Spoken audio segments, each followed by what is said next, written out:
안녕하십니까. 동로사주TV 우동로입니다. 오늘은 일주론 정해일주에 대해서 본성을 한번 분석해 보는 걸 하겠습니다. 정해일주, 자, 해수의 지장간은 무, 갑, 임. 무토는 정해일간의 상관이 되겠습니다. 갑목은 정인, 그 다음에 임수는 정관이 되죠. 정화가 임수와 암합되어 있습니다. 임정합목이죠. 정관과 합의된 사람들의 특징을 보면은 바르다는 겁니다. 상당히 보통 그 사람이 성실성은 재보다는 관에서 나오기가 더 쉽죠. 관이라고 하는 거는 정화일간의 인생관과도 같고 인생을 살아가는 어떤 프레임과도 같다라는 거죠. 원리 원칙주의자다. 어떤 원칙에 위배되면은 행동성이 나올 수 없다. 그래서 정관과 합의되어 있는 사람한테는 어떤 융통성 있는 어떤 그러한 것보다는 고지식한 면이 더 많다. 뭐 경우에 따라서 정관과 합의된 게 좋게 발현될 수도 있고 나쁘게 발현될 수도 있지만 정관과 정인이 이렇게 나란히 있을 경우엔 사업을 해도 되게 안정적인 사업을 시작하는 특징이 있고요. 무리수를 두지 않는 사업, 관을 끼고 하는 사업이다. 고정적인 어떤 납품처나 거래처가 있는 그런 다음에야 뭔가 사업을 벌리는, 이렇게 해석이 가능하겠죠. 정해일주는 상당히 안정성과 정직함을 기반으로 하고, 만약에 정해일주가 사업을 하지 않는다면 관인 상생되는 사주다. 그래서 직장 생활을 한다면, 뭐 공직 생활을 한다면 상당히 지위적으로도 상당히 진급할 수 있는 안정적인 지장간을 가지고 있다. 물론 상관, 정인, 정관이 있더라도 이러한 지장간에 있는 본성들이 어떠한 오행을 만나느냐에 따라서 정해일주의 본성이 잘 사회화돼 직업에 안착할 수 있고 자기가 하는 사업에 안착이 될 수 있고 또 그 외 예술계 쪽으로도 발현될 수 있는 그러한 지장간을 가지고 있습니다. 육식갑자 중에서 정해일주는 상당히 안정된 지장간을 가지고 있다. 다시 말해서 정화라고 하는 일주가 사회생활을 하는 데 있어서 잘 발현될 수 있는 지장간을 가지고 있습니다. 또 정화일간의 해수는 천을귀인이죠.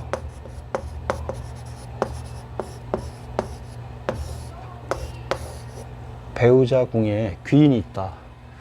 그래서 정해일주의 여자분들인 경우에 상당히 복받은 일주가 정해일주입니다. 물론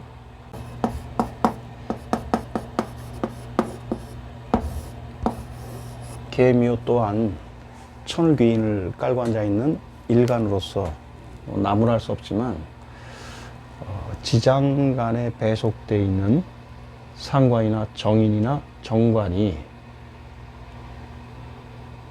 이분의 본성이 잘 발현될 수 있게끔 배속되어 있기 때문에 같은 천을귀인을 깔고 앉아있다 해도 더 안정감이 있어 보입니다.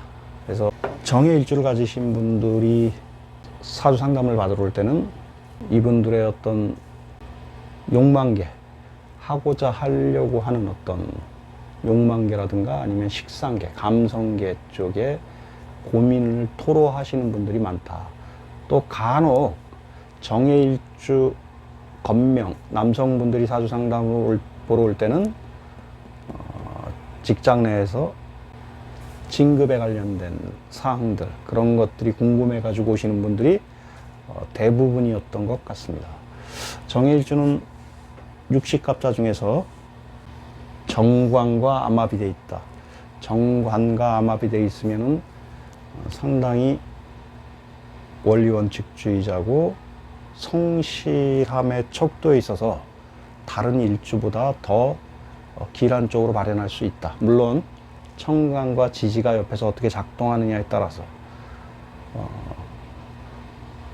지장간으로 갖고 있는 이러한 성분들이 어느 지점에 있느냐에 따라서, 혹은 이 이외의 성분들이 어느 지점에 있느냐에 따라서 정의 일주들도 여타 일주들과 다를 바 없죠. 아무리 좋은 일주를 가지고 시작했다 그래도 연, 월, 시, 지,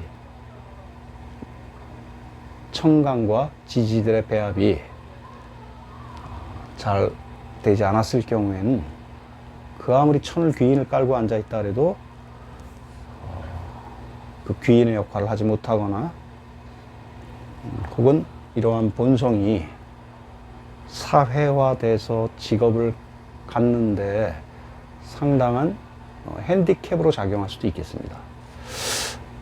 하지만 정해일주는 육식갑자 중에서 다른 일주보다도 첫 시작점부터가 현대사회를 살아가는, 자본주의 살아가는 본성으로서는 정해일주만한 일주는 그렇게 많지 않아 보입니다.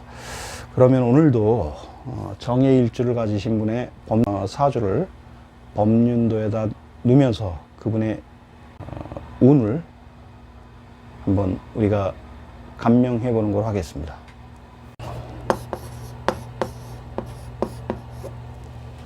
예, 곤명입니다. 1976년 10월 2일 오십니다. 병진년 정유월 정해일 병오시. 정해일주입니다. 화, 상생도는 화생, 토, 토생,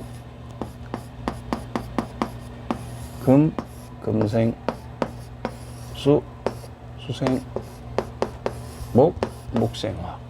다음 상국도는 화극금, 금금목, 목국토, 토국수, 수국화.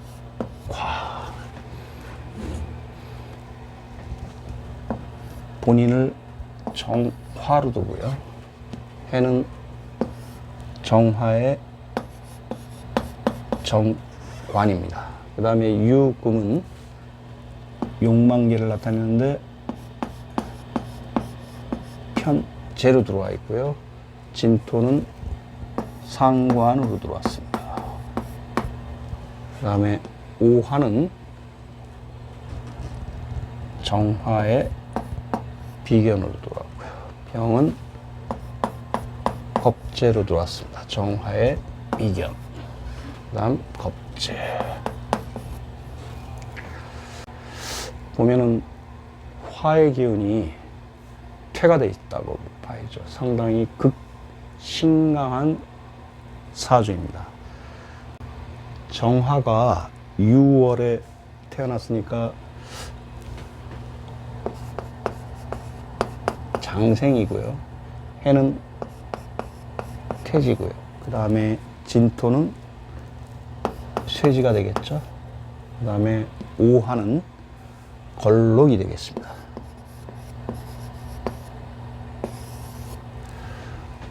이렇게 화의 기운, 본인의 형제들, 본인의 동료, 형제들이 상당히 맨파워가 강한 어떤 일주가 되겠습니다. 유금이라고 하는 것은 편재를, 월지의 편재를 두는 타고남 자체의 어떤 본성이 사회화되면서 교육을 받으면서 상당히 급해졌다. 급해지고 서두르게 됐다. 그리고 상당히 두뇌 회전이 빠른 분입니다. 그 다음 오화는 비견으로 들어오니까 동묘로 들어왔죠. 그래서 이분은 운에서 금이나 수가 들어올 때 언제든지 명예와 재물을 가져갈 수 있는 용량, 그 명예와 재물을 담을 수 있는 용량이 상당히 크고도 넓다. 운의 재물과 명예를 가져갈 수 있는 그러한 사주입니다. 또한 이분이 갖고 있는 상관은 진토 속에 숨어 있는 을, 개, 무토죠. 을은 이분이 갖고 있는 편인이고, 개수는 이분이 갖고 있는 평관, 그 다음 상관입니다. 진토 속에 숨어 있는 평관과 개수와 그 다음에 상관이 어떻게 발현되느냐에 따라서 사실 이분의 재성과 이분의 관성이 영향을 받을 수밖에 없는 사주입니다. 정화는 해와 유가 천을귀인입니다. 월지에 있는 유금이 천을귀인이다. 상당히 어떤 정석적인 삶의 유형이 아니라 남들과는 좀 다른 방향의 인생관으로 삶을 사시는 분일 거다라고 우리가 예측해 볼 수 있고요. 유금 안에 있는 경신금은